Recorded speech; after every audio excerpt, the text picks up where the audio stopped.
The sound of a woman's quiet sobbing drifted through the evening air like smoke from a dying campfire, and Jack Morrison knew he should turn his horse around and leave her to her grief, but something in the raw ache of those muffled cries kept him frozen in the saddle.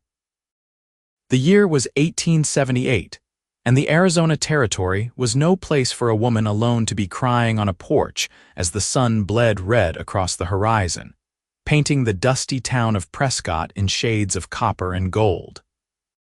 Jack had ridden into town an hour earlier, his bones tired from 3 weeks of driving cattle north from the Mexican border, and all he wanted was a hot meal, a bath, and a bed that did not rock with the motion of his horse. But here he stood, or rather sat, watching a woman he had never met crumble under the weight of whatever words were written on the letter she clutched in her trembling hands. She sat on the steps of a modest wooden house at the edge of town, her dark hair falling loose from its pins, her shoulders shaking with each sob. The letter in her hands looked worn, as though she had read it 100 times before, and the way she pressed it to her chest between bouts of crying told Jack this was no ordinary correspondence. He dismounted slowly, his boots hitting the packed earth with a soft thud, and he tied his horse to the post near her fence. She did not look up, did not seem to notice him at all, and for a long moment Jack simply stood there, hat in his hands, unsure of what to do. He was not the kind of man who intruded on private moments. At 32 years old, Jack had learned that people carried their pain in different ways, and sometimes the kindest thing you could do was give them space. But something about this woman, about the way she looked so small and broken on those steps, made him walk forward anyway. He stopped a respectful distance away, near the bottom of the porch steps, and lowered himself to sit on the dry ground, his back against the fence post. He said nothing. He simply sat there, his presence a quiet acknowledgement that she was not alone, even if she wanted to be. The minutes stretched out like the shadows creeping across the yard. Jack could hear the sounds of Prescott settling in for the evening, horses being led to stables, children being called in for supper, the distant clang of a blacksmith's hammer making its final strikes of the day. But here in this small pocket of the world, there was only the sound of her grief and the whisper of wind through the cottonwood trees that lined the street. Finally, after what felt like an hour but was likely only 15 minutes, the woman's sobs began to quiet. She drew in a shaky breath, then another, and Jack heard her wipe her face with what sounded like the sleeve of her dress. He did not turn to look at her. He kept his gaze fixed on the horizon, giving her the dignity of composing herself without an audience. "You have been sitting there a long time," she said at last, her voice rough and raw from crying. It was a statement, not a question, and there was no anger in it, only a tired sort of curiosity. Jack turned his head slightly, not quite looking at her but acknowledging her words. "Did not seem right to walk away," he said simply. His voice was low and gentle, the kind of voice that had soothed spooked horses and calmed frightened calves. She was quiet for another moment, and then he heard her shift on the steps. "Most people would have," she said. "I am not most people," Jack replied, and it was not arrogance but simple truth. He had never been good at walking away from someone in need, even when it would have been easier.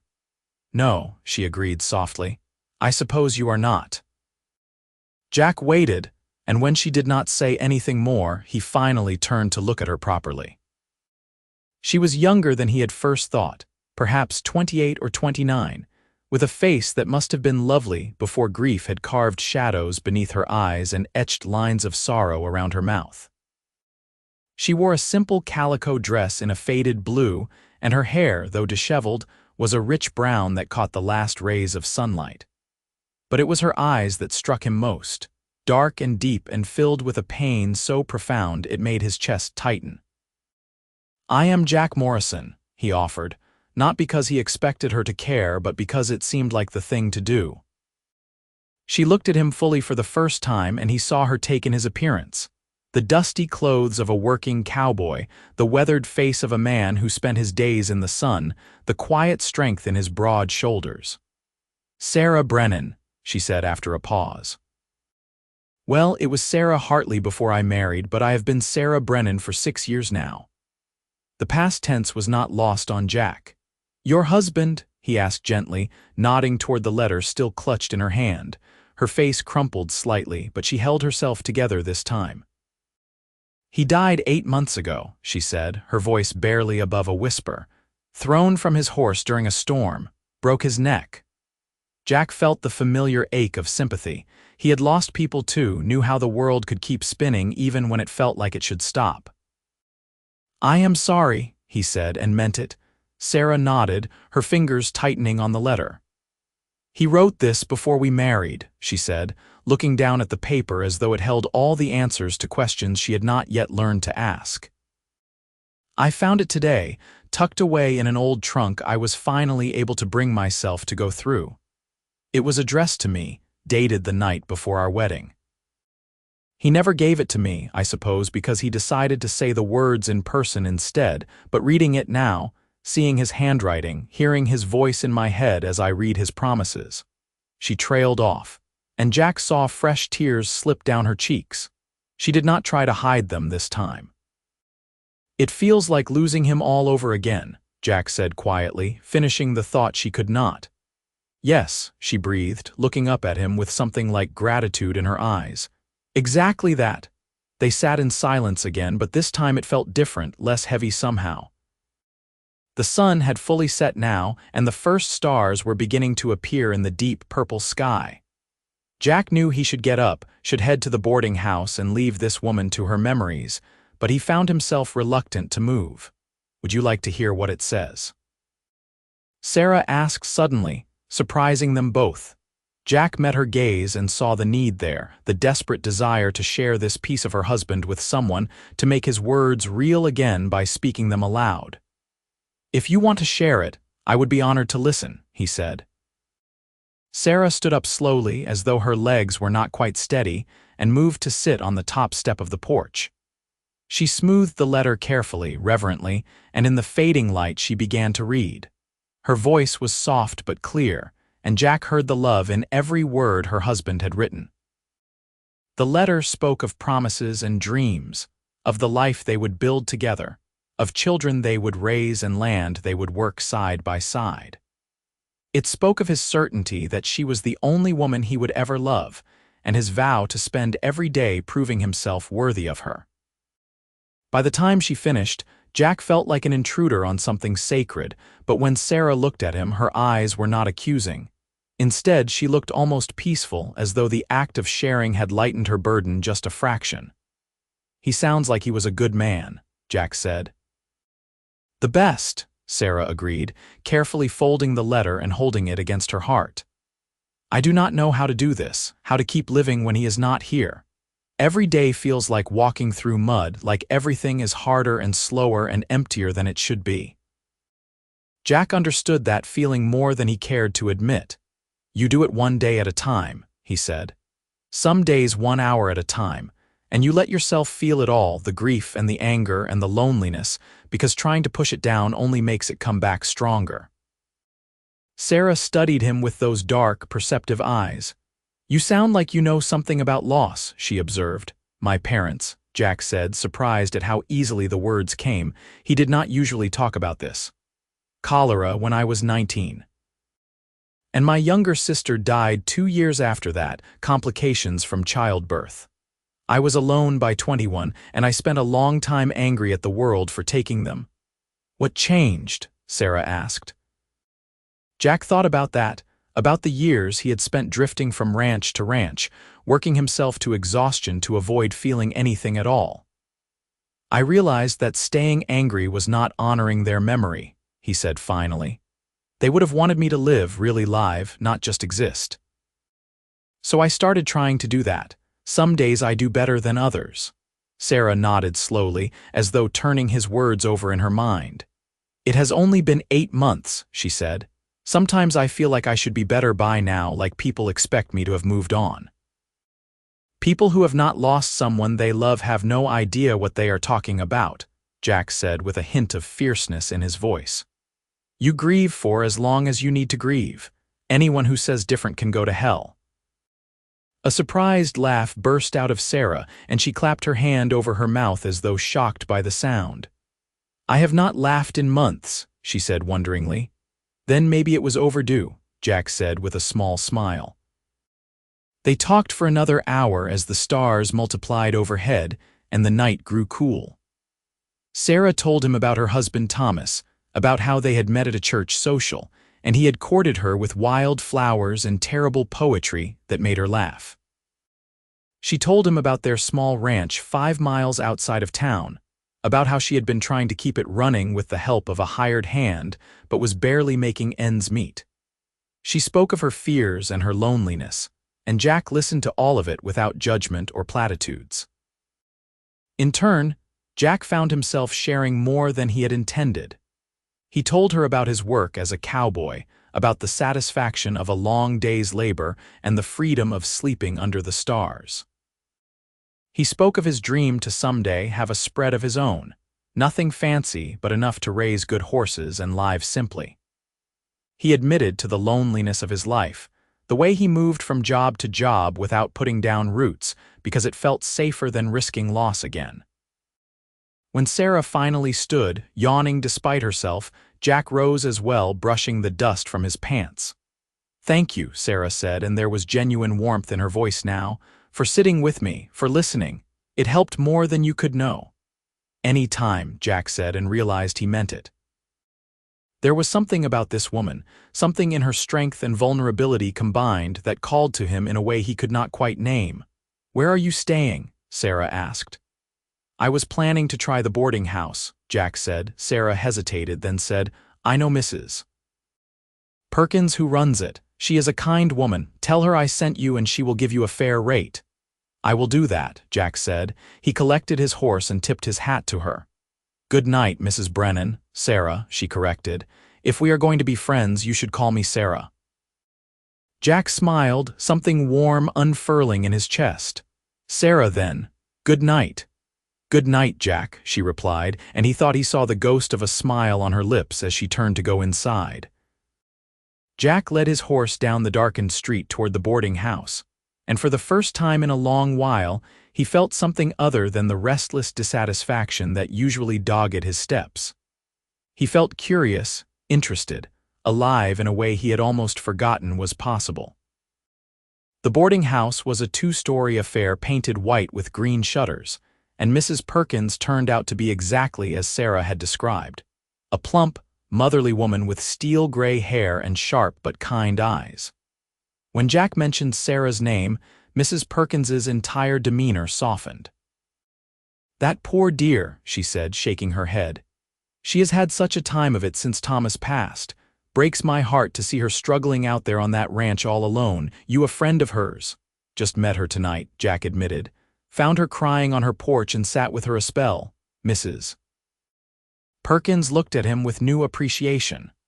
"That was a good thing you did," she said. "Sarah is proud, does not like to accept help, but she needs it, whether she admits it or not."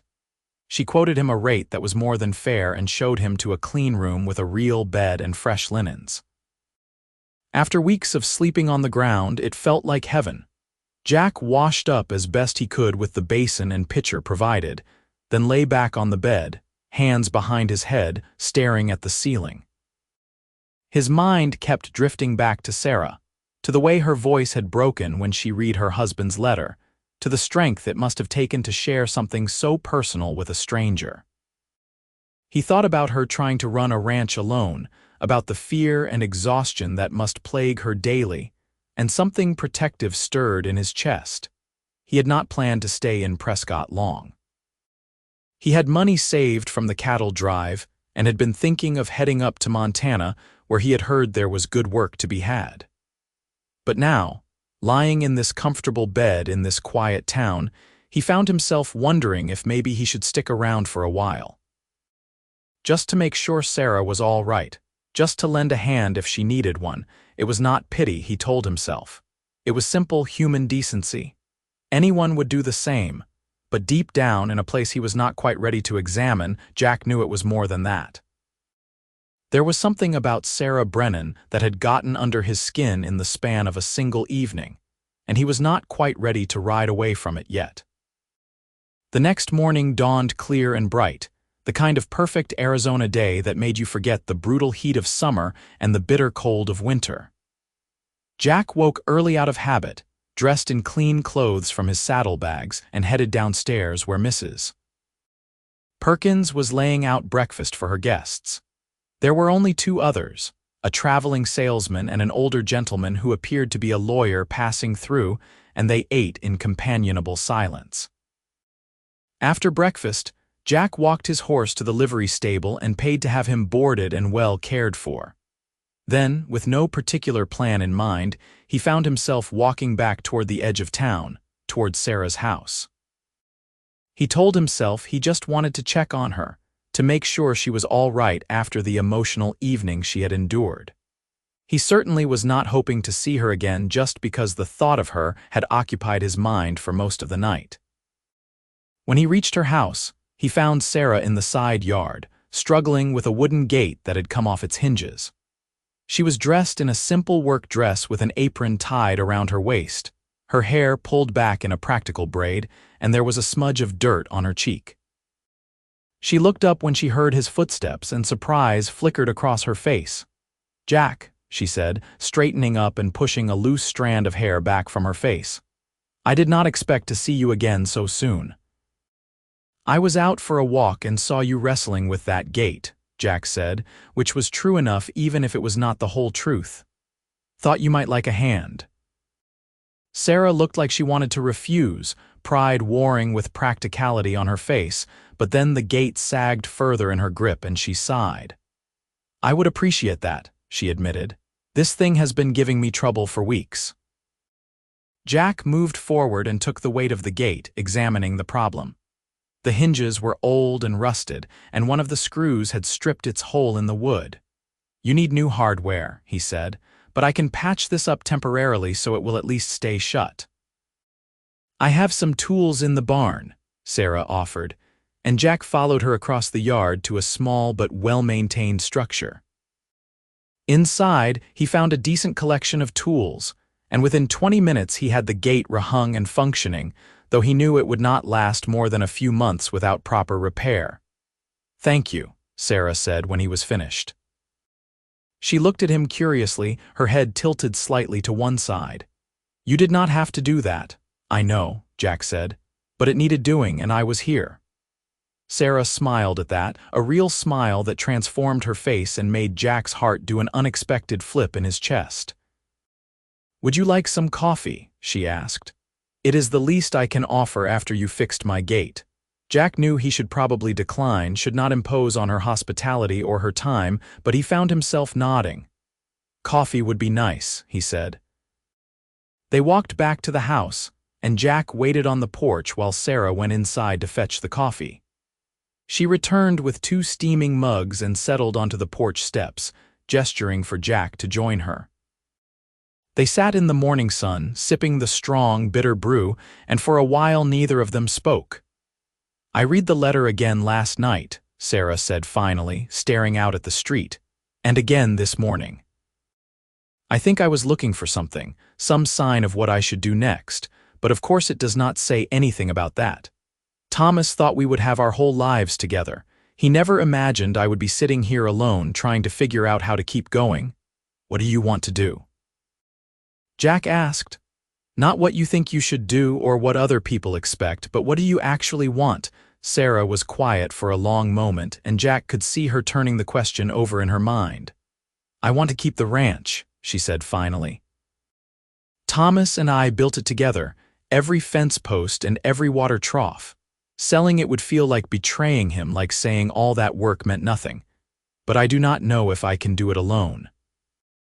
My hired hand, Pete, is good with the horses and he tries his best, but he is 65 and cannot do the heavy work anymore.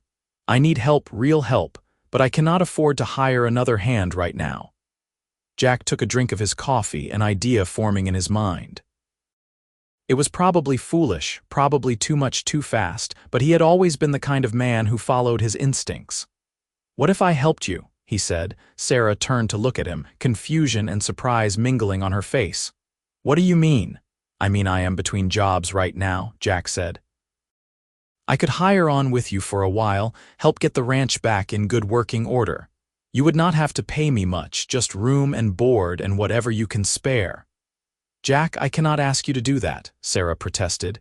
"You do not even know me." "You are not asking, I am offering," Jack pointed out. "And I may not have known you long, but I know you are a woman trying to honor her husband's memory by keeping his dream alive. That seems like something worth helping with." Sarah shook her head, but he could see she was tempted. "Why would you do this? What do you get out of it?" "Honest work, a place to stay, and the satisfaction of making a difference," Jack said. "I have been drifting for too long, Sarah. Maybe it is time I stayed in one place for a while, put down some roots." "And your ranch seems like as good a place as any." "I really cannot pay you much," Sarah warned. "Money is tight." "I do not need much," Jack assured her. "Like I said, room and board is enough. If you can spare a bit of cash for supplies now and then, that would be fine, but I am not in this for the money." Sarah looked at him for a long time, searching his face for something, though Jack was not sure what. Whatever she saw must have satisfied her because she finally nodded. "All right," she said. "But I have one condition. You work for me for 2 weeks, and if at any point you decide it is not working out, you can leave with no hard feelings. And the same goes for me. If this arrangement is not right, we end it honestly and part as friends. Deal?" Jack extended his hand, and Sarah shook it, her grip firm and warm. "Deal," he said. And just like that, Jack Morrison found himself with a job, a purpose, and a reason to stay in Prescott that had everything to do with a dark-haired widow with sad eyes and a stubborn streak a mile wide.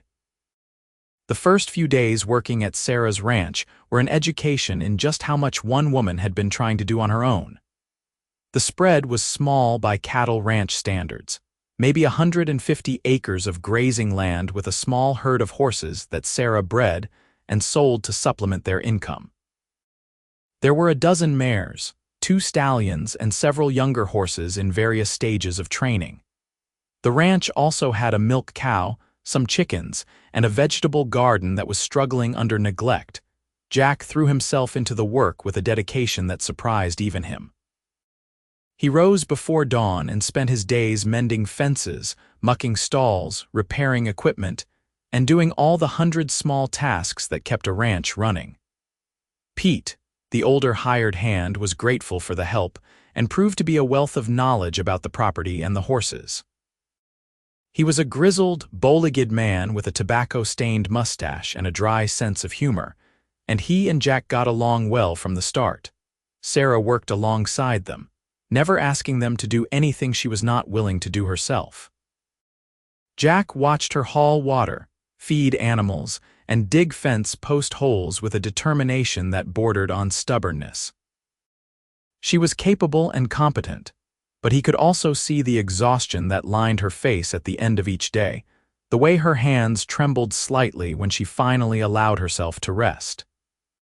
On the 4th evening, after Pete had headed home to his small cabin on the far edge of the property, Jack found Sarah in the barn trying to lift a heavy saddle onto a high shelf.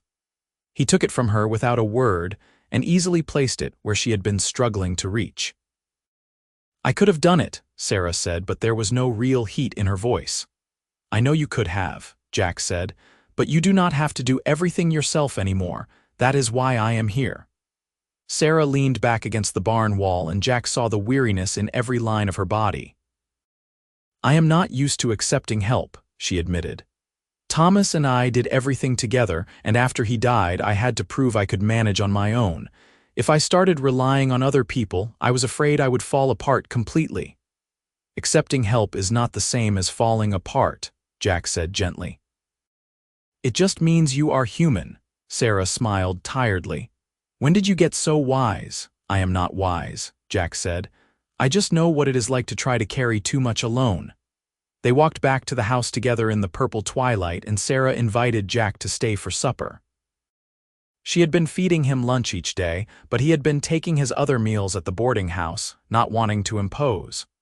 But tonight Sarah insisted, and Jack found he did not want to refuse.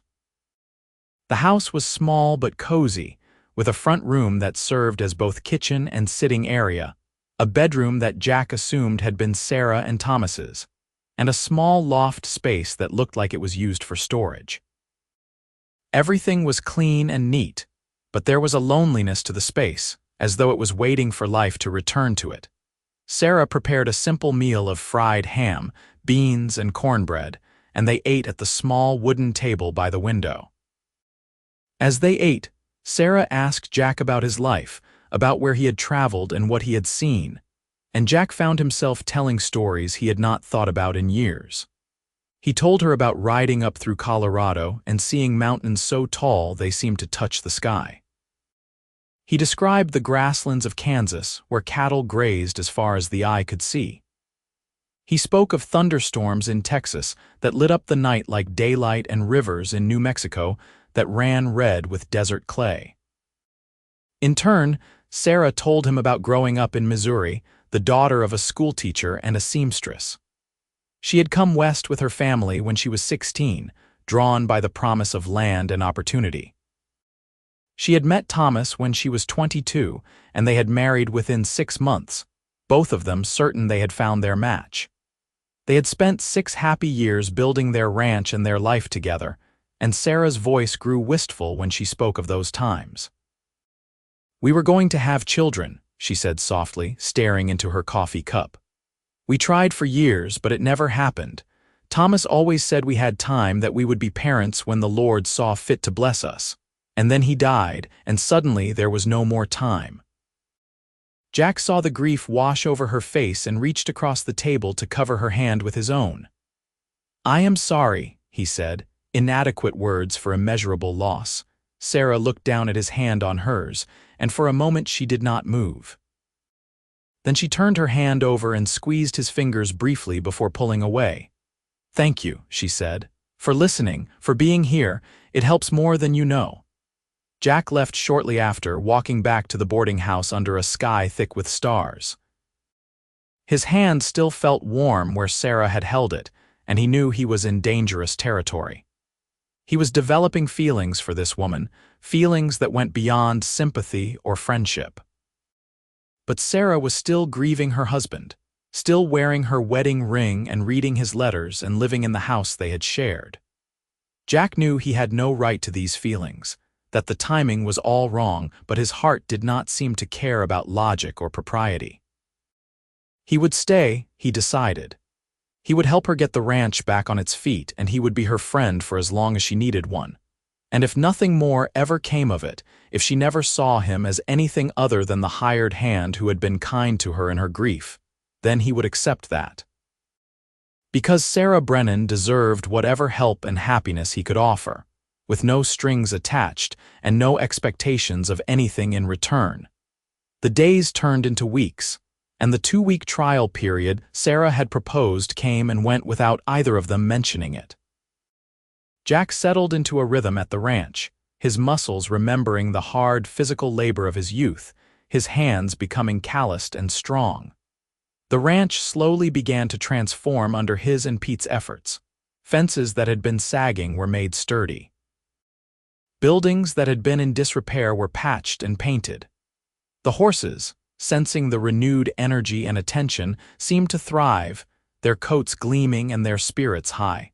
Sarah was a gifted horse trainer, and Jack loved watching her work with the younger animals. She had a patience and intuition with them that was remarkable, and she could gentle the most skittish colt with soft words and gentle hands. Jack found himself learning from her, picking up techniques he had never encountered in his years of ranch work. They fell into an easy partnership, anticipating each other's needs and working in harmony.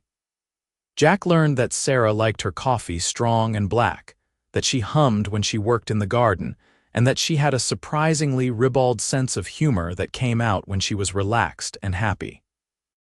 Sarah learned that Jack was an early riser who liked to watch the sunrise, that he had a gift for fixing anything mechanical, and that he sang old cowboy ballads to the horses when he thought no one was listening. Pete watched them with knowing eyes but said nothing, just went about his work with a small smile playing at the corners of his mouth. One Saturday in late spring, Sarah asked Jack if he would accompany her into town for supplies. They hitched up the wagon and made the 5-mile journey in comfortable silence, the morning air fresh and cool. Prescott was busy with weekend shoppers, and Jack noticed the looks they received as they walked down the main street together. Some were curious, some disapproving, and more than one person stopped Sarah to ask in pointed tones who her friend was. Sarah introduced Jack as her hired hand with her chin held high and her voice steady. But Jack could see the flush in her cheeks and knew the gossip bothered her more than she let on. They completed their shopping quickly, loading supplies into the wagon, and were preparing to leave when a well-dressed woman in her 50s approached them. "Sarah Brennan," the woman said, her voice dripping with false sweetness. "I have been meaning to call on you, dear. I heard you had hired a new hand. How are you managing out there all alone with 2 men? It must be quite the situation." Jack saw Sarah's spine stiffen and felt his own temper flare at the woman's implication, but before he could speak, Sarah smiled coldly. "I am managing quite well, Mrs. Henderson. Jack and Pete have been invaluable in keeping the ranch running. Thomas would be pleased to know I have such capable help." "I am sure he would," Mrs. Henderson said, her eyes sharp and judgmental, "but you must consider how it looks, dear. A young widow living in close quarters with an unmarried man. People talk." "Then let them talk," Sarah said, her voice calm but edged with steel. "I have nothing to be ashamed of. Good day, Mrs. Henderson." She climbed onto the wagon seat and Jack quickly followed, taking up the reins. They rode out of town in tense silence, and Jack could see Sarah's jaw clenched tight, her hands fisted in her lap. "I am sorry," Jack said after they had put some distance between themselves and town. "I did not think about how my being at the ranch might cause problems for you." "You have nothing to apologize for," Sarah said fiercely. "Mrs. Henderson is a bitter, small-minded woman who has nothing better to do than judge others. I do not care what she or anyone else thinks." But Jack could see that she did care, that the encounter had shaken her. They rode the rest of the way in silence, and when they reached the ranch, Sarah jumped down from the wagon and disappeared into the house without a word. Jack unhitched the wagon and cared for the horses, his mind churning. He did not want to cause trouble for Sarah, did not want his presence to damage her reputation or make her life harder. Maybe it would be better if he left, if he moved on and let her find a female companion or a married couple to help run the ranch. The thought made his chest ache, but he would do it if it was what was best for Sarah. He was still mulling this over when Sarah emerged from the house an hour later. She had changed into a clean dress and pinned her hair back up, and she looked calmer, more composed. She found Jack in the barn, organizing tack, and stood in the doorway watching him for a moment. "I am sorry I ran off like that," Sarah said. "Mrs. Henderson just got under my skin." "You do not need to apologize," Jack said, setting down the bridle he had been working on. "But Sarah, if my being here is causing you trouble, I can leave. I do not want to damage your reputation or make your life more difficult." Sarah stepped into the barn, her eyes flashing. "Do not you dare," she said. "Do not you dare let the likes of Mrs. Henderson drive you away. You have been nothing but helpful and respectful, and I will not let small-minded gossip rob me of the best thing that has happened to this ranch in months." Jack felt something warm expand in his chest at her words. "You are sure?" he asked. "I am completely sure," Sarah said firmly. "Besides, if we are being honest, I do not care about my reputation half as much as I care about keeping this ranch running and keeping you here." The last part seemed to slip out before she could stop it, and Jack saw her eyes widen slightly in surprise at her own words. They stared at each other across the dim barn, something unspoken but powerful crackling in the air between them. "Sarah," Jack said softly, taking a step toward her, but Sarah shook her head, taking a small step back. "I should go start dinner," she said quickly and fled before Jack could say anything else. Jack stood alone in the barn, his heart pounding. Something had shifted between them in that moment, something that could not be unshifted, and while part of him was elated, another part was terrified. Because he was falling in love with Sarah Brennan, and he had no idea if she could ever feel the same way about him, or if her heart would always belong to the husband she had lost. The days after the incident in town were slightly awkward, as though both Jack and Sarah were carefully dancing around the moment they had shared in the barn. But gradually, things settled back into their comfortable routine, though there was a new awareness between them, a heightened consciousness of each other that had not been there before. Jack caught himself watching Sarah more often, noticing the way the sunlight caught in her hair, the way her laugh sounded when Pete told a bad joke, the graceful efficiency of her movements as she worked. And sometimes he would look up to find Sarah watching him too, a soft, unreadable expression on her face that made his heart race. One evening in early June, after a long day of breaking in a particularly stubborn young gelding, Jack and Sarah found themselves sitting on the porch steps as the sun set, too tired to move. Pete had already headed home, and the ranch was quiet except for the gentle sounds of animals settling in for the night. "I got a letter today," Sarah said suddenly, breaking the comfortable silence. "From Thomas's brother in California. He wants me to sell the ranch and move out there to live with his family."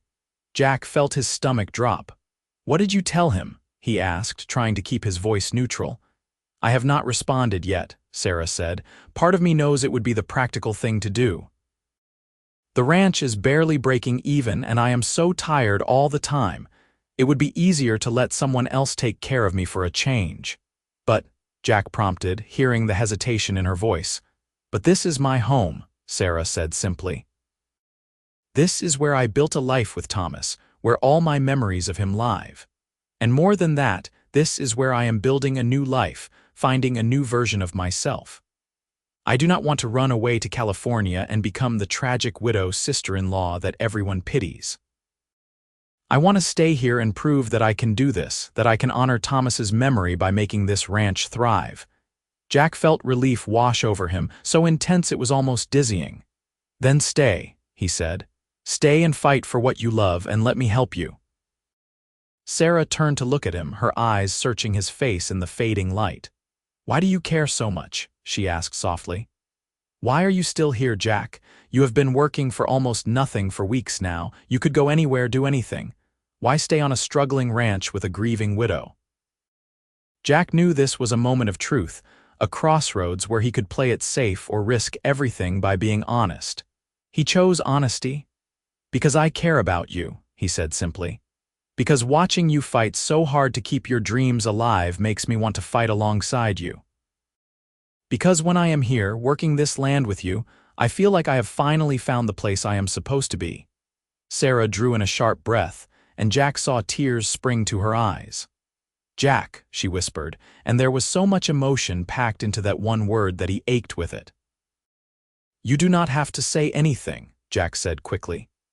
"I know you are still grieving Thomas, and I am not asking for anything you are not ready to give. I just wanted you to know why I am here, why I am staying. I am not going anywhere, Sarah, not unless you tell me to go." A tear slipped down Sarah's cheek, and she brushed it away impatiently. "I do not want you to go," she said. "But Jack, I am so confused. I love Thomas with my whole heart, and part of me feels like I am betraying him by even having these feelings for you, because I do have feelings for you. I have been trying to deny them, trying to tell myself it is just gratitude or loneliness, but it is more than that, and it terrifies me." Jack's heart was pounding so hard he was sure Sarah must be able to hear it. "What kind of feelings?" he asked, needing to hear her say it. Sarah met his eyes, her own bright with tears and something else, something that looked like hope. "The kind of feelings that make me look forward to seeing you every morning," she said. "The kind that make me want to share every thought and every moment of my day with you. The kind that make me lie awake at night wondering what it would be like if you kissed me." Jack closed his eyes briefly, overwhelmed by the rush of emotion her words evoked. When he opened them again, Sarah was still watching him, vulnerable and brave all at once. "Sarah," he said, his voice rough with feeling, "I would never want you to betray Thomas's memory, but loving someone new does not mean you loved him any less. The heart is big enough for both, is it?" Sarah asked, and she sounded so young and uncertain that Jack wanted to gather her into his arms and promise her everything would be all right. "I think so," Jack said. "I think Thomas loved you enough to want you to be happy, even if that happiness comes from someone else. I think he would want you to live fully, not just survive." Sarah was crying openly now, but these were different tears, cathartic and cleansing. "I am not ready," she said. "Not ready to let go of him completely, not ready to move forward, but I do not want to lose you either. Can you be patient with me? Can you wait while I figure out how to do this?" "I will wait as long as you need," Jack promised. "I am not going anywhere." Sarah reached out and took his hand, lacing her fingers through his. They sat like that as the stars came out, holding hands and saying nothing, but understanding everything. It was not a declaration of love, not yet. But it was a beginning, a tentative first step toward something new and frightening and wonderful. That night, Jack walked back to the boarding house with his heart full and his mind racing. He knew they had a long road ahead of them, that Sarah's grief was not something that would disappear overnight.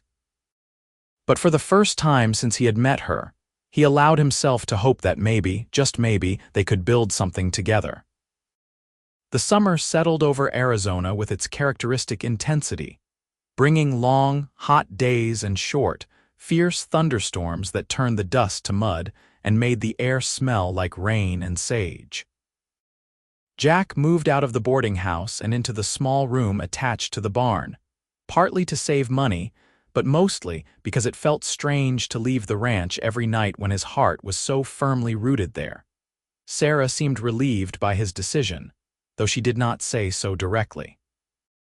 But Jack noticed the way her shoulders relaxed when he told her, the small smile that played at her lips. They continued to work side by side, but now there was an ease between them that had not existed before, a comfort born of honesty and shared understanding. They did not rush into anything physical. Some evenings they would sit together on the porch after the work was done, talking until the stars wheeled overhead. Sometimes Sarah would reach for Jack's hand and they would sit in comfortable silence, fingers intertwined. Occasionally, Sarah would lean her head on Jack's shoulder, and he would feel like the luckiest man alive. Other times, Sarah would grow quiet and withdrawn, lost in memories of Thomas, and Jack would give her space, understanding that grief was not a linear process but something that ebbed and flowed like the tide. On those days, he would simply be present, a steady, quiet support, and eventually Sarah would find her way back to him. One evening in July, Sarah invited Jack into the house for dinner, as had become their custom several times a week. But tonight felt different somehow, charged with an energy Jack could not quite name. Sarah had made roast chicken and vegetables from her garden, and they ate by lamplight as a summer storm rolled in outside, thunder rumbling in the distance and rain beginning to patter against the windows. After dinner, Sarah poured them each a small glass of whiskey, and they moved to the 2 chairs by the fireplace, even though it was too warm for a fire. Sarah curled up in her chair, tucking her feet under her, and looked at Jack with serious eyes. "I have been thinking," she said, "about what you said, about the heart being big enough for both old love and new love." Jack set down his glass, giving her his full attention, and, he prompted gently, "And I think you were right," Sarah said. "I will always love Thomas. He was my first love, my husband, the man I built my young adult life around, but he is gone, and I am still here. And I think if he could speak to me now, he would tell me to stop living in the past and start living in the present." "That sounds wise," Jack said carefully, not sure where this was leading but hoping with everything in him. Sarah took a sip of her whiskey, gathering her courage. "The present includes you," she said, meeting his eyes. "You, who came into my life when I was at my lowest and sat with me in my grief. You, who have worked tirelessly to save this ranch without asking for anything in return. You, who have been patient and kind and understanding even when I have been confused and difficult." Jack's heart was racing. "Sarah," he said, but she held up a hand. "Let me finish," she said. "I am not ready for everything. I am not ready to remove my wedding ring or pack away Thomas's things or pretend that losing him did not nearly destroy me, but I am ready to try. I am ready to see what this could be between us. If you are still willing. Jack was out of his chair and kneeling beside Sarah's before he consciously decided to move. He took her hands in his, looking up at her with everything he felt written plainly on his face. I am more than willing, he said fervently. Sarah, I have been half in love with you since that first night, and I have been fully in love with you for weeks now. I will take whatever you are ready to give, and I will wait for the rest. There is no rush, no pressure.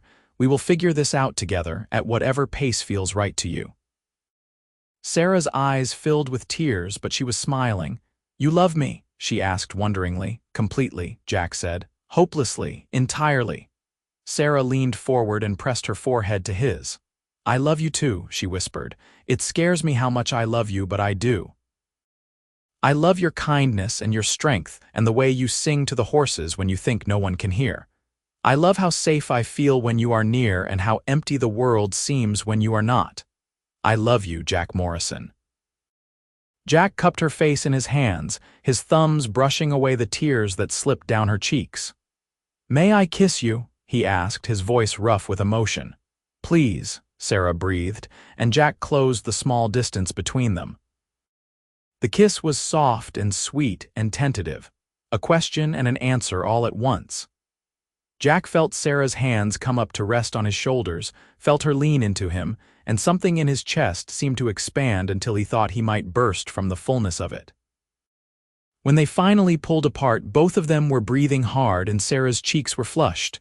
That was, Sarah began, then stopped, apparently at a loss for words. Perfect, Jack supplied, and Sarah laughed. Yes, she agreed. Perfect.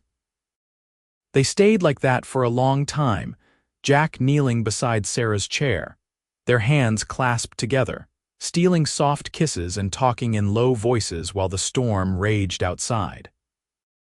It was one of the best nights of Jack's life, full of promise and possibility and the sweet beginning of something he had given up hoping to find.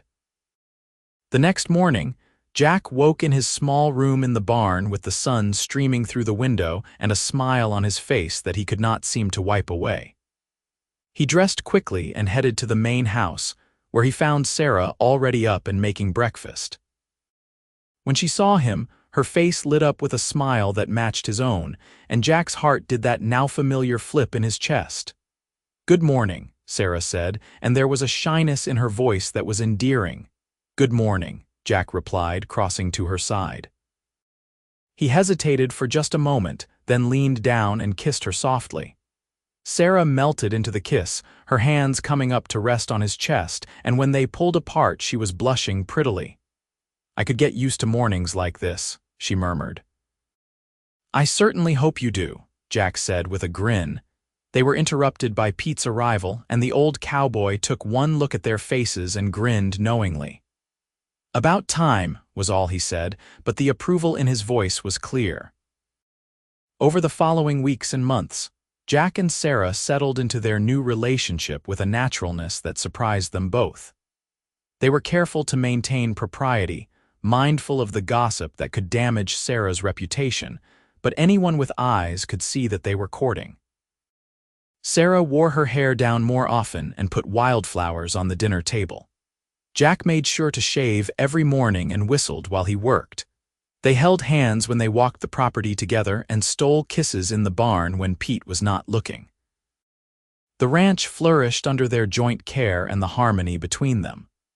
The horses they bred and trained were gaining a reputation for quality, and buyers began to come from farther afield to see Sarah's stock. Jack's business sense and Sarah's training skills complemented each other perfectly, and by late summer they had sold 3 horses for prices that made Sarah's eyes go wide with delight. We are going to make it, Sarah said one evening as she and Jack went over the accounts together. The ranch is actually going to survive. More than survive, Jack said, looking at the numbers with satisfaction. At this rate, you will be able to hire more help by next year and really expand the operation. Sarah looked up at him, her eyes soft. Not me, she said. We. This is our ranch now, Jack. I could not have done any of this without you. Jack felt his throat tighten with emotion. Sarah, I am just the hired hand. This is your ranch, your dream. It was Thomas's and my dream, Sarah corrected gently, and Thomas is gone. But you are here, and you have worked just as hard as I have to make this place what it is. It is our dream now if you want it to be. Jack pulled her into his arms, holding her close and breathing in the scent of her hair, which always smelled faintly of lavender. I want it, he said fervently. I want the ranch, and I want you, and I want the life we could build together. I want all of it. Sarah pulled back just enough to look up at him, her eyes shining. Then we will build it together, she said. Partners in everything. Partners in everything, Jack echoed and sealed the promise with a kiss. As summer faded into fall and the Arizona heat gave way to cooler, more comfortable temperatures, Jack knew he wanted to marry Sarah. He loved her more than he had thought it was possible to love another person, and he wanted to spend the rest of his life proving it to her. But he also knew he needed to do this right, to give Sarah the proposal and the wedding she deserved. He talked to Pete about it one afternoon while they were mending a section of fence on the far side of the property. The old cowboy listened thoughtfully, then nodded his approval. That girl deserves some happiness, Pete said. And you are a good man, Jack. Thomas would have liked you. You knew Thomas? Jack asked, surprised. He had not realized Pete had been with the ranch that long. Knew him well, Pete confirmed. Worked for him and Sarah almost from the day they bought this place. Thomas was a good man, salt of the earth. He loved Sarah something fierce, and she loved him the same. But Thomas is gone, and you are here, and you love her just as much as he did. That is all that matters. I want to do right by his memory, Jack said. I want to honor what they had while building something new with Sarah. Then you are already on the right path, Pete said wisely. Jack saved every spare penny from the small wages Sarah insisted on paying him, and by October he had enough to make the trip into Prescott to visit the jeweler. He spent a long time looking at rings, finally settling on a simple gold band with a small but perfect sapphire, the same deep blue as Sarah's eyes. It cost nearly every cent he had saved, but when he held it in his hand, he knew it was worth it. He planned his proposal carefully, waiting for the perfect moment. It came on a cool evening in late October, when they had just finished bringing the horses in for the night, and the sky was ablaze with sunset colors. Jack had asked Sarah to take a walk with him, and they strolled hand in hand to the top of a small rise that overlooked the ranch. From this vantage point, you could see the whole spread laid out below. The house and barn, the corrals and pastures, the creek that ran along the eastern boundary. It looked peaceful and prosperous, a testament to hard work and love. I love this view, Sarah said, leaning against Jack's side. Sometimes I come up here just to remind myself what we have built. It is beautiful, Jack agreed, but the view is not why I brought you here. Sarah turned to look at him, curiosity in her eyes. No, Jack took both her hands in his, suddenly more nervous than he had ever been in his life. Sarah, when I rode into Prescott back in April, I was just a drifter looking for my next job. I had no plans to stay, no reason to put down roots. And then I saw you, crying over that letter, and something in me just knew that my life was about to change. Sarah's eyes were wide, and Jack saw the moment she realized where this was heading.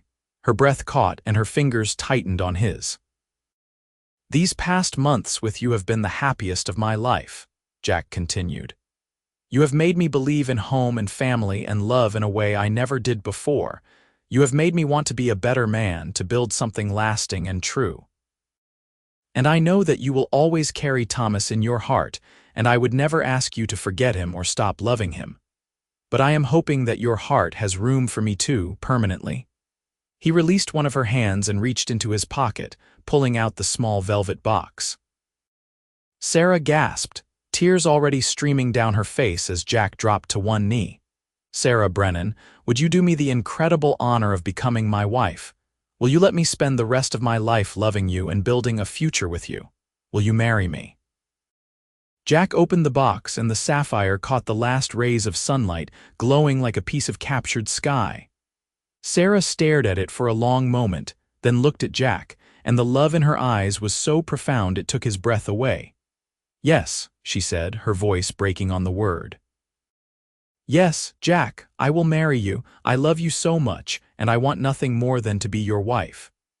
Jack surged to his feet and swept Sarah into his arms, spinning her around while she laughed and cried at the same time. When he finally set her down, he slipped the ring onto her finger, and it fit perfectly, as though it had been made for her. Sarah held up her hand, watching the way the stone caught the light, and then she threw her arms around Jack's neck and kissed him with a passion that made his knees weak. "I love you," she said against his lips. "I love you, I love you, I love you." "I love you too," Jack said, holding her as close as he could. "More than anything in this world." They stayed on that hilltop until the stars came out, talking about their future and making plans. Sarah wanted a small wedding, just a few close friends and Pete. Jack agreed readily, caring only that Sarah was happy and that they would be married as soon as possible. When they finally walked back to the house, hand in hand, Sarah stopped and looked at Jack with a serious expression. "I need to do something," she said. "Before we marry, I need to do it." "What is that?" Jack asked. "I need to say goodbye to Thomas," Sarah said. "Really say goodbye, not just intellectually but in my heart. I need to release him and give myself permission to move forward fully with you." "Will you come with me?" "Of course," Jack said without hesitation. The next day was a Sunday, and after they finished the morning chores, Sarah and Jack rode into town to the small cemetery on the outskirts of Prescott. Thomas's grave was marked with a simple wooden cross, and Sarah stood before it for a long moment, holding Jack's hand tightly. Then she released his hand and knelt in the grass, placing one palm flat on the earth above her husband's resting place. Jack stepped back, giving her privacy for this moment, though he stayed close enough that she would know he was there. "Thomas," Sarah said softly, and Jack saw tears slip down her cheeks. "I do not know if you can hear me wherever you are, but I need to say this. You were my first love, my partner, my dearest friend.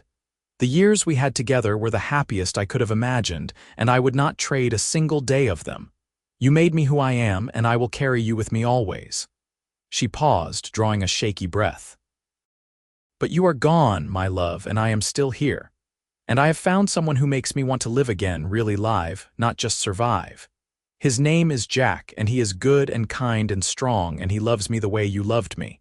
I think you would like him, Thomas. I think you would be glad that he found me when I needed someone most." Sarah's voice broke, and she bowed her head, crying silently. After a moment, she continued, "I am going to marry him, Thomas. I am going to take off your ring and put on his, and I am going to build a new life. But that does not mean I am forgetting you or that what we had meant nothing. It just means I am choosing to keep living, to keep loving. And I hope, wherever you are, that you understand and that you are at peace." She stood slowly, and Jack moved to her side, wrapping his arm around her waist. Sarah leaned into him, and together they stood looking at the grave for a few more minutes. Then Sarah reached up and unfastened the chain she wore around her neck, the one that held her wedding ring from Thomas. She had moved it there months ago, when her feelings for Jack had become undeniable, unable to take it off completely but needing to make space for something new. Now she held the ring in her palm, looking at it one last time, and then she knelt and placed it gently on the grave. "Goodbye, my love," she whispered. "Thank you for everything. Rest well." She stood, and Jack took her hand, and together they walked back to where their horses waited. Sarah cried quietly for most of the ride home, and Jack let her, understanding that these were necessary tears, a final release of the grief that had held her captive for so long. By the time they reached the ranch, Sarah's tears had stopped, and there was a peacefulness in her face that Jack had never seen before. She looked lighter somehow, unburdened, ready to step fully into the future. "Thank you for being there," she said as they dismounted. "I could not have done that without you. You are stronger than you know," Jack said, "but I will always be there when you need me. That is what partners do." Sarah smiled, and it was like the sun coming out from behind clouds. "Partners," she agreed, "in everything." They were married 6 weeks later, on a crisp December morning with the sky a brilliant, cloudless blue. True to their wishes, it was a small ceremony held in the front room of the ranch house with only Pete, Mrs. Perkins from the boarding house, and the local minister in attendance.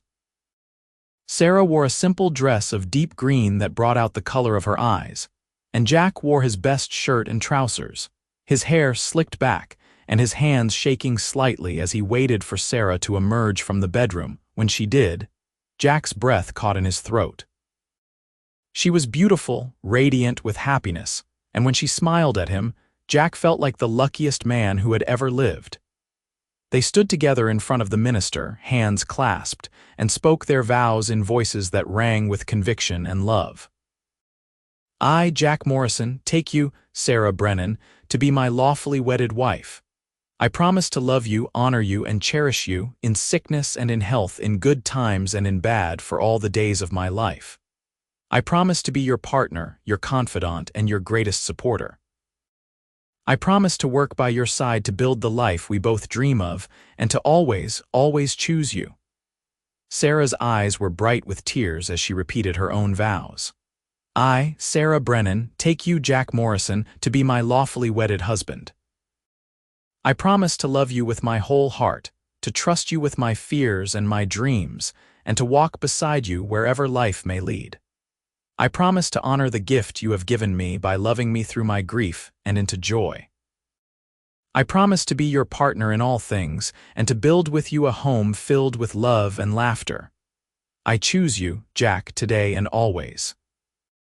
The minister pronounced them husband and wife, and when Jack kissed Sarah, sealing their union, he tasted the salt of her happy tears and felt his own eyes grow damp. This was everything he had ever wanted, everything he had given up hoping to find, and it was real and his and perfect. They celebrated with a simple meal that Mrs. Perkins had helped Sarah prepare, and Pete gave a rambling, heartfelt toast that had everyone laughing and crying at the same time. As the sun began to set, their guests departed, leaving Jack and Sarah alone in their home as husband and wife.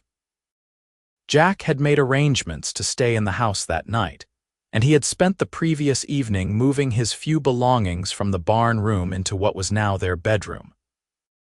Sarah had packed away most of Thomas's things weeks before, keeping only a few special items in a trunk in the loft, and the room felt fresh and new, a space for them to build their life together. That night, as they lay together in the darkness, Sarah curled against Jack's side, her head on his chest and his arms around her. She said softly, I never thought I would be this happy again. I thought my chance at love had died with Thomas. Jack pressed a kiss to her hair. I think we get more than one chance at love, he said, if we are lucky and brave enough to take it. I am so glad I was brave enough, Sarah murmured, and Jack heard the smile in her voice. So am I, Jack said. So am I. The winter passed in a blur of work and love and building their life together. Jack officially became a partner in the ranch, and they had papers drawn up to make it legal. They worked hard through the cold months, planning for the spring and discussing how they wanted to expand. Sarah had ideas about breeding a new line of horses specifically suited to the harsh Arizona climate, and Jack had thoughts about diversifying their income by offering training services to other ranchers. They grew closer every day, learning each other's habits and quirks, figuring out how to navigate disagreements and celebrate victories. They laughed together often, worked together seamlessly, and loved each other with an intensity that never seemed to fade. In February, Sarah discovered she was pregnant. She told Jack one evening after dinner, her hands shaking as she placed them over her still flat stomach. Jack's reaction was everything she could have hoped for, shock, then joy so profound he could barely speak. He dropped to his knees in front of her, placing his hands over hers, and looked up at her with tears streaming down his face. A baby, he said wonderingly. We are going to have a baby. We are, Sarah confirmed, laughing and crying at the same time. Are you happy? Happy does not begin to cover it, Jack said fervently. He leaned forward and kissed her stomach gently, reverently. Hello in there, little one. Your mother and I already love you more than you can imagine. Sarah ran her fingers through Jack's hair, overcome with emotion. She had wanted a child for so long, had grieved the fact that she and Thomas had never been blessed with one. And now, with Jack, that dream was coming true. It felt like a gift, a sign that she had been right to choose life and love and hope. The pregnancy was not easy. Sarah suffered from terrible morning sickness through the first months, and as her belly grew, the physical toll of ranch work became harder to manage. But Jack was endlessly patient and supportive, taking on more of the heavy labor and insisting that Sarah rest when she needed to. Pete, too, was thrilled about the coming baby and went out of his way to make sure Sarah did not overexert herself.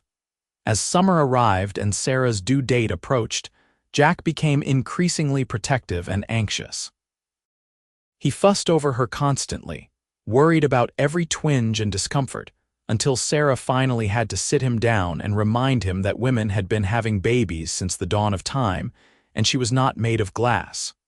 But his concern came from love, and Sarah could not truly be angry about it. She knew how much this baby meant to Jack, how much he wanted to be a father and build a family with her. And she loved him all the more for it. Their son was born on a hot August night in 1879, after a long and difficult labor that left Sarah exhausted but elated. Jack was there through all of it, holding her hand and wiping her face with a cool cloth and telling her how brave and strong she was.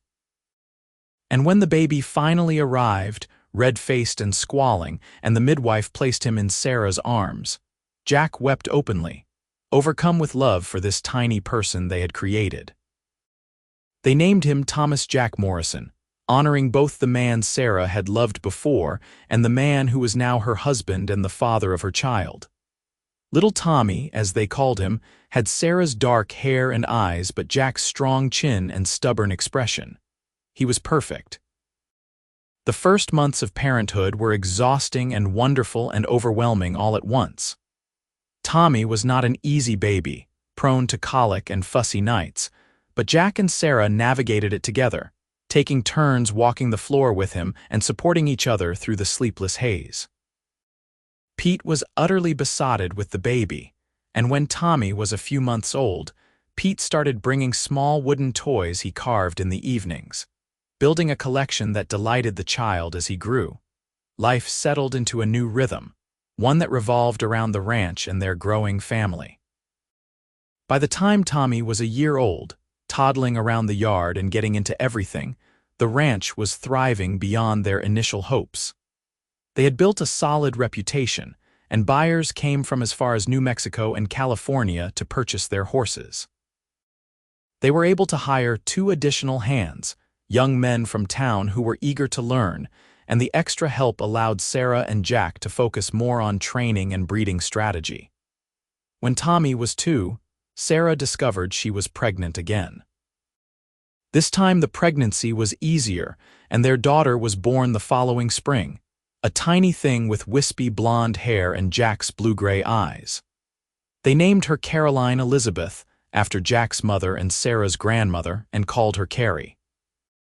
If Tommy was a whirlwind of energy and mischief, Carrie was a calm, observant child who seemed to take in the world with quiet curiosity. Jack loved both his children fiercely, and watching him with them made Sarah fall in love with him all over again every single day. The years passed in a blur of birthdays and holidays, of hard work and laughter, of watching their children grow and their ranch flourish. Tommy grew into a bright, adventurous boy who loved the horses as much as his mother did and followed his father around like a shadow, eager to learn everything Jack could teach him. Carrie was quieter but no less determined, with a gift for drawing and a gentle way with animals that promised she would be a talented trainer someday. By the time 1885 rolled around, Jack and Sarah had been married for 7 years, and those years had been the best of Jack's life. He was 40 years old now, with a few more lines around his eyes and some silver threading through his dark hair, but he was happy in a way he had never imagined possible. The ranch was prosperous, his children were healthy and thriving, and his wife was still the most beautiful woman he had ever seen. One evening in late summer, after the children had been put to bed and the ranch had settled into nighttime quiet, Jack and Sarah sat together on the porch swing he had built the previous year. Sarah was curled against his side and Jack had his arm around her, and they rocked gently, watching the stars come out one by one. "Do you ever think about that first night?" Sarah asked softly. "When you found me crying on these very steps all the time," Jack admitted. "I think about how close I came to riding past, to not getting involved. My whole life would be different if I had made that choice." "Mine too," Sarah said. She tilted her head to look up at him. "I was so lost that night, Jack, so broken and hopeless. I did not think I would ever feel whole again." "And now?" Jack asked, though he thought he knew the answer. "Now I am more whole than I ever was before," Sarah said. "Because I know that even when life breaks you, even when you lose everything you thought you could not live without, you can rebuild. You can find love again and joy again and purpose again. You taught me that." Jack felt his throat tighten with emotion. "You taught me just as much," he said. "You taught me that opening your heart, even when it is scary, even when you risk getting hurt, is always worth it. You taught me what it means to be truly happy." They kissed softly, sweetly, a kiss that held years of love and commitment and shared history. When they pulled apart, Sarah rested her head on Jack's shoulder, and they sat in comfortable silence, listening to the night sounds of the ranch they had built together. "I love our life," Sarah said eventually. "I love you and our children and this place we have made. Sometimes I have to pinch myself to believe it is all real." "It is real," Jack assured her, "and it is ours, everything we dreamed of and more." Inside the house, they heard the sound of Tommy calling out from his room, probably having woken from a bad dream. Sarah started to rise, but Jack stopped her with a gentle hand. "I will go," he said. "You rest." He went inside and climbed the stairs to the children's room, where Tommy was sitting up in his small bed, his face crumpled with distress. Jack sat on the edge of the bed and gathered his son into his arms, holding him close until the boy's breathing evened out and the fear passed. "It is all right," Jack murmured, rocking Tommy gently. "You are safe. I am here." "Love you, Papa," Tommy mumbled, already half asleep again. "I love you too, son," Jack said, his heart full to bursting. "More than you will ever know." He tucked Tommy back in and checked on Carrie, who was sleeping peacefully, her thumb in her mouth and her favorite stuffed horse clutched in her arms. Then he returned to Sarah on the porch, and they sat together under the stars until the night grew late and they finally went to bed, wrapped in each other's arms. As Jack drifted off to sleep that night, Sarah's breathing soft and steady beside him, he thought about the twists and turns of life, about how one decision to stop and sit with a grieving woman had changed the entire course of his existence. He thought about all he had gained: a home, a family, a purpose, a love that filled every corner of his life with light and meaning. He had been a drifter once, rootless and alone. Now he was a husband, a father, a rancher, a partner. He belonged somewhere to someone, and that belonging was the greatest gift he had ever received. The Arizona territory continued to change and grow around them. Prescott was becoming more established, with new businesses and more families arriving all the time. The wild, lawless days of the frontier were slowly giving way to something more civilized, though the land itself remained as harsh and beautiful as ever. Jack and Sarah adapted with the times, always looking for ways to improve their operation and better serve their customers. By 1888, they had expanded their holdings, purchasing adjacent land that allowed them to increase their herd size. They built a new, larger barn and added a proper training facility that attracted even more buyers. Tommy, at 9 years old, was already showing signs of being a natural horseman. He had his mother's intuition with the animals and his father's patience and strength. He spent every spare moment in the stables, and Jack had started teaching him the finer points of training and breeding. It filled Jack with pride to see his son growing into a capable, compassionate young man. Carrie, at 6, was developing her own interests. She loved to read and draw, and she had a particular fascination with the plants and wildlife of the desert. Sarah encouraged these interests, teaching Carrie to read and write, and helping her start a collection of pressed flowers and sketches of local birds and animals. But Carrie also loved the horses, and she had a special bond with a gentle mare named Daisy who followed the little girl around like a puppy. In the spring of 1889, Sarah discovered she was pregnant for a third time. She was 39 years old now, and this pregnancy felt different, harder on her body than the previous two. Jack was more worried than ever, and he insisted that Sarah cut back on her ranch work and focus on resting and staying healthy. Sarah resisted at first, her independent streak making her chafe against being coddled.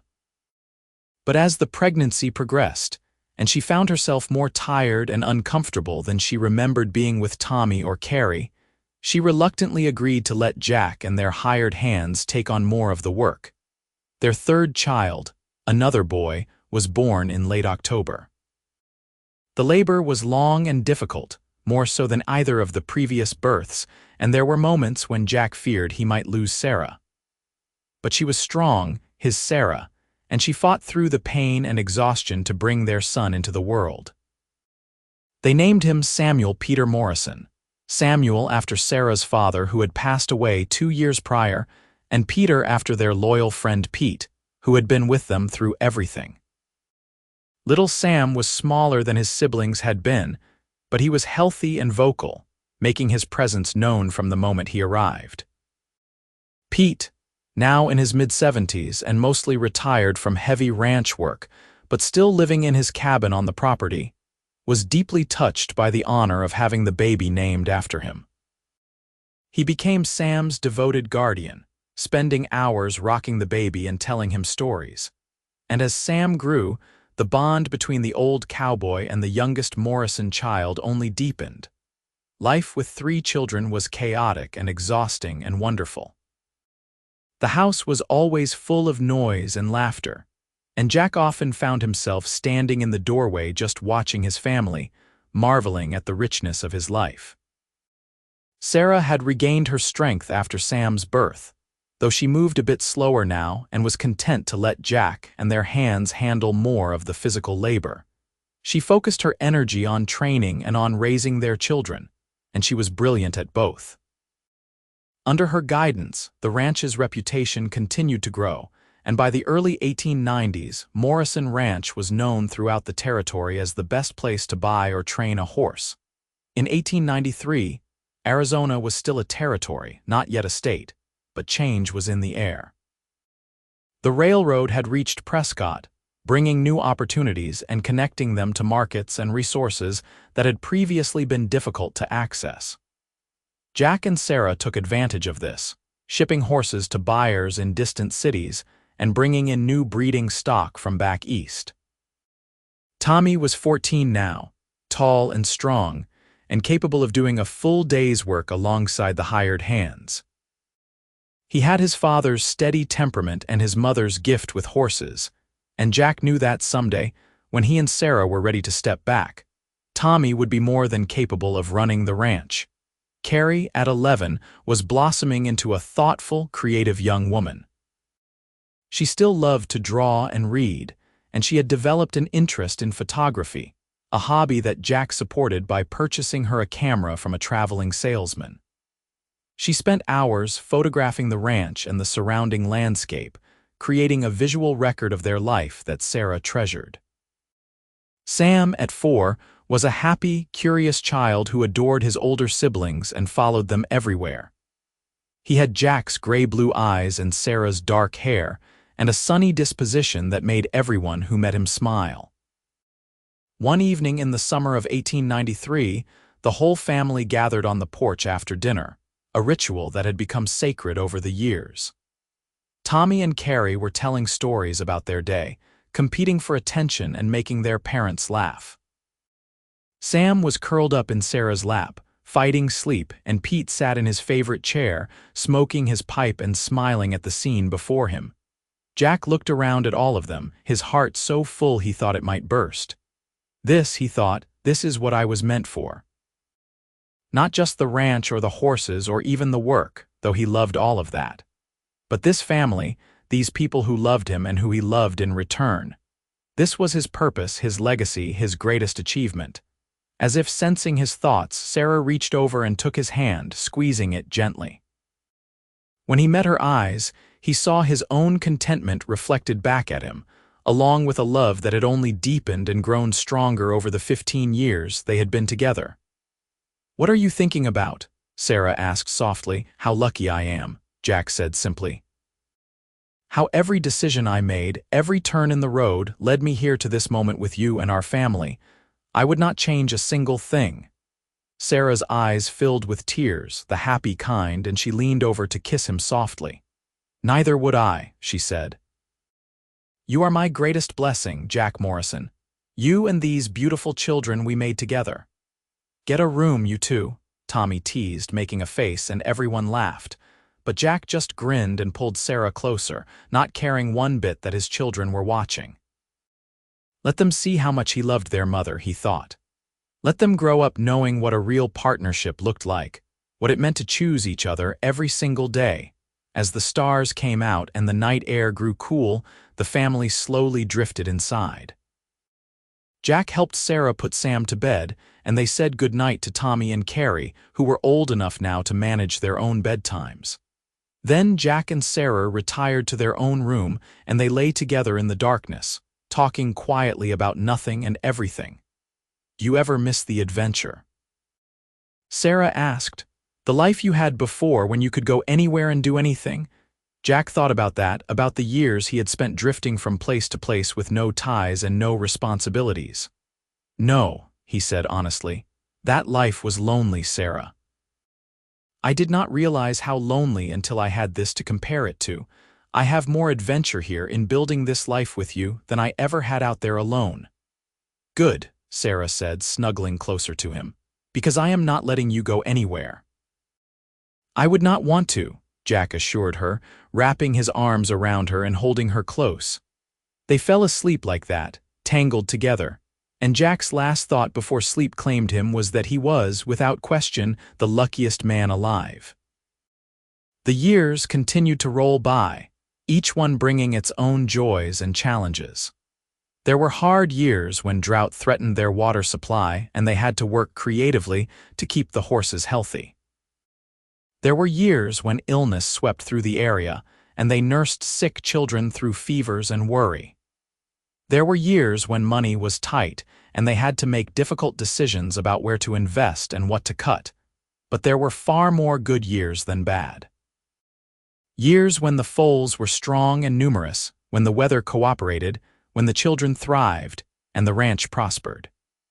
Years of holidays and celebrations, of birthdays and anniversaries, of quiet evenings on the porch and wild adventures exploring the land they loved.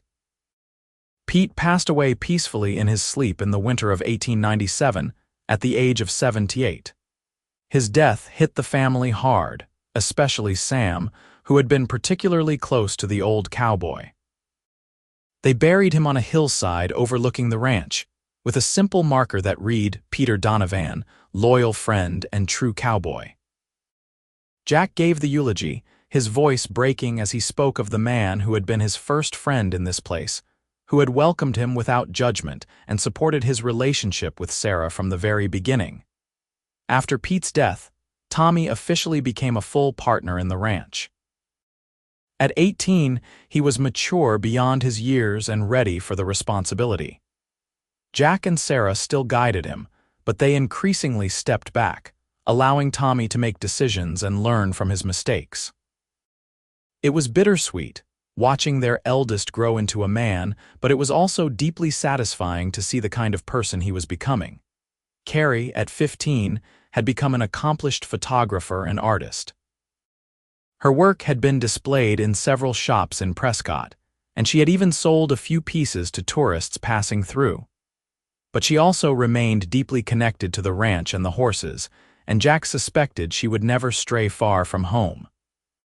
Sam, at 8, was showing signs of being the most adventurous of the 3 children. He loved to explore the far reaches of the property, always coming home with stories of things he had seen and places he had discovered. He kept Jack and Sarah on their toes, but his enthusiasm and curiosity were infectious. In 1899, as the century drew to a close, Jack and Sarah found themselves reflecting on how much had changed since that night in 1878 when Jack had found Sarah crying on her porch. 21 years had passed, and they had built an entire life together, raised a family, established a successful business, and grown old together in the best possible way. Jack was 53 now, his hair more silver than dark, his face deeply lined from years in the sun. But he was healthy and strong, still capable of a full day's work even if he moved a bit slower than he once had. Sarah was 49, her beauty undiminished by age, though her dark hair was now streaked with silver, and there were lines around her eyes that spoke of years of laughter and occasional worry. They sat on the porch one evening in late December, watching the sunset paint the sky in shades of orange and pink. The children were inside, Tommy and Carrie helping Sam with his homework, and for once the house was quiet. 21 years, Sarah said, echoing Jack's earlier thoughts. Can you believe it? Sometimes yes, sometimes no, Jack said with a smile. Some days it feels like yesterday that I found you on these steps. Other days it feels like we have always been together, like there was never a time before us. I like the second feeling better, Sarah said, leaning her head on his shoulder. I do not like remembering how alone I was before you. You were never going to be alone for long, Jack said. You are too remarkable, too strong, too full of life. Someone would have seen it eventually. But I am glad it was you, Sarah said. I am glad you were the one who stopped, who sat with me, who waited until I was ready to speak. You changed my life, Jack Morrison. You changed mine too, Jack said, kissing the top of her head. You gave me everything I never knew I wanted, a home, a family, a purpose. You made me believe in love and hope and second chances. They sat in comfortable silence for a while, and then Sarah said, we should write it all down, you know, our story. So that Tommy and Carrie and Sam will have it and their children after them, so they will know where they came from and how much love went into building this family. That is a good idea, Jack agreed. Though I think you should be the one to write it. You are better with words than I am. We will write it together, Sarah decided, just like we have done everything else, and they did. Over the following months, Jack and Sarah spent their evenings recording their story, from that first night when Jack had found Sarah grieving, through their courtship and marriage, through the birth of their children and the building of their ranch. They wrote about the hard times and the happy times, the losses and the triumphs, the love that had sustained them through it all. When they finished, they had a complete record of their life together, something their children and grandchildren could read and cherish. They placed it in a special box along with Sarah's wedding ring from Thomas, the letter that Thomas had written before their wedding, and other mementos from their years together. As the new century dawned in 1900, Jack and Sarah stood together on their porch, watching fireworks light up the sky over Prescott. Their children were with them, all three of them healthy and happy and excited about the future. The ranch was thriving, their family was strong, and their love was as deep and true as it had ever been. To the next century, Jack said, raising his glass of cider in a toast. To family, Sarah added. To love, Tommy said. To adventure, Sam chimed in. To home, Carrie finished. They clinked their glasses together and drank, and as the fireworks burst overhead in brilliant colors, Jack pulled Sarah close and held her tight. He thought about all the years behind them and all the years still to come, and he knew with absolute certainty that he had made the right choice that night so long ago, when he had decided to stop and sit with a crying woman instead of riding on by. That single decision had given him everything. A love that had transformed him, a family that filled his life with meaning, and a home where he truly belonged. He had found his place in the world, and it was right here, with Sarah by his side and their children surrounding them. On this ranch they had built with their own hands and their own hearts. As the last firework faded from the sky and the new century truly began, Jack whispered in Sarah's ear, "I love you, today, tomorrow, and forever." "Forever," Sarah agreed, turning to kiss him softly. "That sounds just about right." And it was. The years that followed were gentle ones, full of the quiet contentment that comes from a life well lived. Tommy married a sweet young woman named Elizabeth in 1903, and they built a house on the far end of the ranch property, staying close to family while establishing their own life. They gave Jack and Sarah their first grandchildren, twin girls, in 1904, and the whole family rejoiced at the new additions. Carrie eventually married as well to a newspaperman from Prescott who appreciated her artistic talents and supported her photography. They remained in town, but Carrie visited the ranch often, unable to stay away from the place and the family she loved for long. Sam, true to his adventurous nature, spent a few years traveling after he turned 18, seeing the western states and working various jobs. But he always came back to the ranch, and eventually he settled there permanently, taking over more and more of the daily operations as Jack and Sarah aged.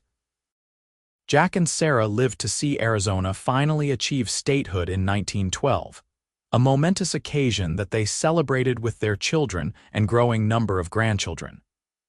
By then, they were both in their 60s, slowing down but still active, still engaged in the ranch and in life. They spent their days working in the garden, playing with their grandchildren, and sitting on their beloved porch swing, watching the sun rise and set over the land they loved. They told stories of the old days, of how they had met and fallen in love, of the struggles and triumphs that had shaped their life together. And when they were alone, they would hold hands and sit in comfortable silence, needing no words to communicate the depth of their love and gratitude for the life they had shared. Jack Morrison passed away peacefully in his sleep in the spring of 1915, at the age of 69. He died as he had lived his later years, with Sarah at his side, her hand in his. His last words were, "I love you," spoken to the woman who had been his partner, his love, his everything for 37 years. Sarah grieved his loss, but this grief was different from what she had felt when Thomas died. This grief was mixed with gratitude for every moment they had shared, every laugh and tear and quiet evening. She had had a long, full life with Jack, and while she missed him terribly, she did not regret a single day. She lived for another 5 years, surrounded by her children and grandchildren, continuing to work with the horses she loved and to nurture the family and ranch she and Jack had built.